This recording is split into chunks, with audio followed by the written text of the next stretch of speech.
Hey everybody, today is Friday, December 2nd, in case you needed to know that. So I didn't sleep very well last night, as you can imagine, since my father just passed away last night.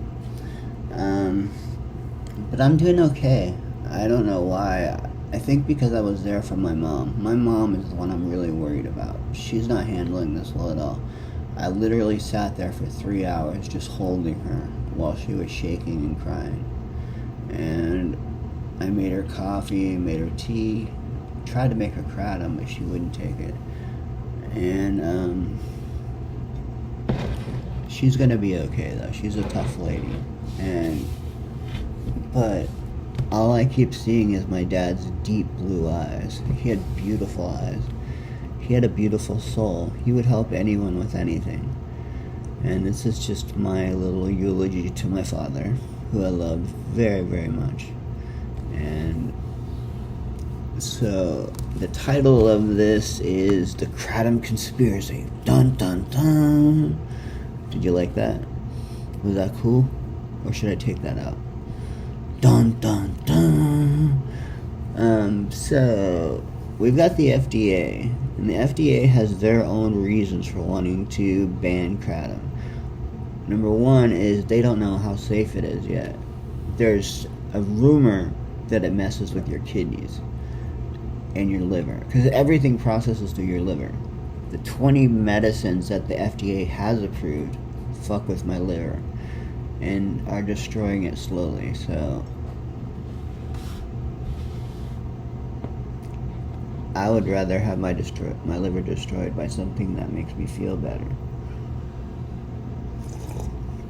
Another reason the FDA is wanting to shut down the kratom industry is dun dun dun, because the FDA and the pharmaceutical companies are so big they own the FDA. This is a conspiracy. It's not a fact. It's just my opinion. And the pharmaceutical companies basically run our medical. It's not doctors. It's not scientists. It's the pharmaceutical companies. They actually told me that I'm taking too many antidepressants, because when I was taking 3 a day, I was feeling amazing. I was smiling. I was happy. I was skateboarding again. And then they decided that 1.5 would be more appropriate for me. Who the fuck are these non-doctor blue suit executives sitting in an ivory tower telling me what works for me? I would rather my doctor tell me that. So the pharmaceutical company is seeing this substance that's working and that can take away hydrocodone, oxycodone, fentanyl. I mean, because I'm a drug addict, I'll just put it that way. And when I went to my mom's house, I know my mom's got bottles of hydrocodone hidden in her house somewhere, hidden from me. And she's had me go home and get her some things for the hospital stay that she was going to be in. I went in her house and I did not even look for the hydrocodone. I was so proud of myself.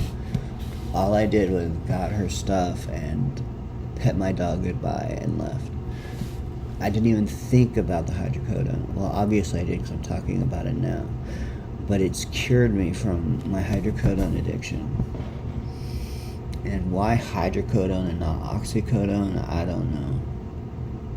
Hydrocodone just, I guess because that was the first one that gave me that feeling of everything's going to be okay. If it wasn't for hydrocodone, I wouldn't have gotten through my divorce. I would have been a basket case. But I stole my dad's 6 bottles that he had gotten from the VA when they were sending them out like candy. And that unfortunately helped me get through my divorce. And so I will always be thankful for that. But when my father found out that I stole all of his hydrocodone, he was so angry he wanted to kick me out and call me a drug addict, which I was. I'm not a drug addict anymore. I don't think about drugs. I don't want drugs. I don't need drugs. Kratom is not a drug. Just like marijuana is not a drug. It's not legal, but it's not a drug. And it is becoming legal in Tennessee soon. I predict it within the next year. Unless we get Trump for president again, then it'll never be legalized. But if it comes down to that, I'm gonna order a ton of it from Uju, so I'll always have it, because I'm saving my money now to buy a ton of kratom from Uju, and he'll send it to me. I just got to be able to get a hold of him again, because he's so mad at me because I did a Red Dawn review, and I didn't do an Uju review, and he was really mad at me, thinking that we had a special deal going on. But he quit sending me kratom, so, I mean, when I had 600 subscribers, that reached out to a lot of people, and a lot of people, I know of 3 or 4 of you that went through Uju, and he was very happy, but he didn't see that as part of his business expense, just to keep your reviewer and your marketer in the loop, send them a small amount every month. But I guess sending from Indonesia, it doesn't matter how much, it's a lot of money. It's like $45 just to send it from Indonesia. I would have paid the $45. And so the pharmaceutical companies don't want kratom on the market. And finally, dun dun dun,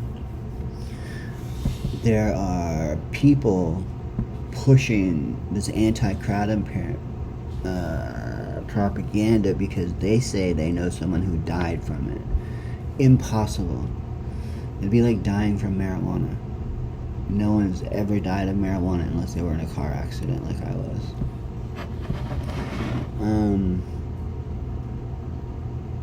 So that is the last dun dun dun. I hope you guys are having a great day.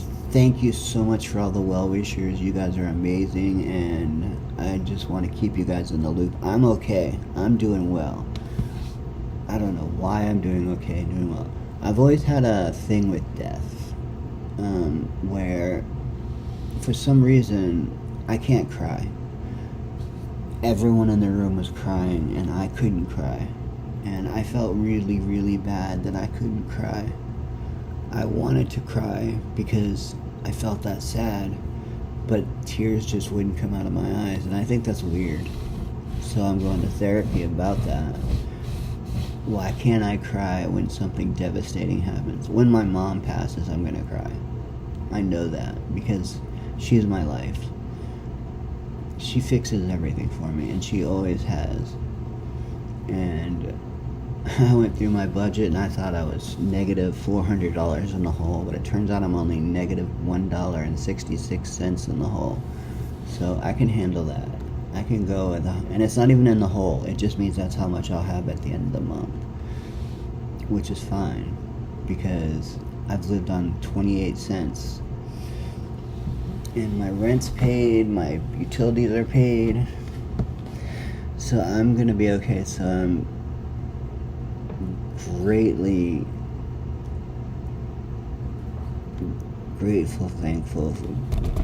thankful for kratom taking the anxiety away. Dun dun dun. Another thing, anxiety and depression. Kratom really does work on taking those two away. Those are 2 more pharmaceuticals gone from the pharmaceutical company.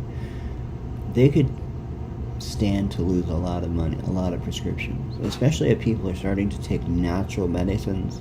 Like ayahuasca is becoming really and ketamine and LSD is all becoming very popular in the psychiatric realm. They are, those are just, I mean, they work because they take you deep down in your brain and they let you cry and they let you process. I'm a psychologist, I'm not a psychiatrist, so I'm not sure the mechanics of it all. I understand the basics of it. Alkaloids binding to psychedelic neurotransmitters in your brain, allowing you to process. And I don't process my death. It just sits right here, and I hold it, and I hold it, and I hold it.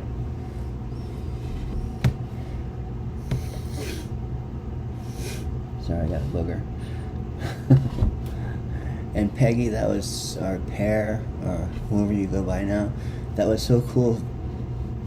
We actually video cammed yesterday.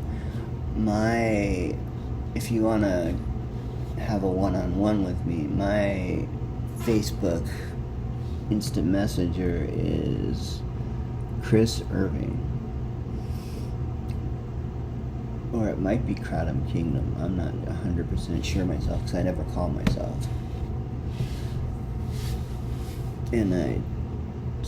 But I would go for Chris Irving and look for me on Facebook because that's the easiest place to find me.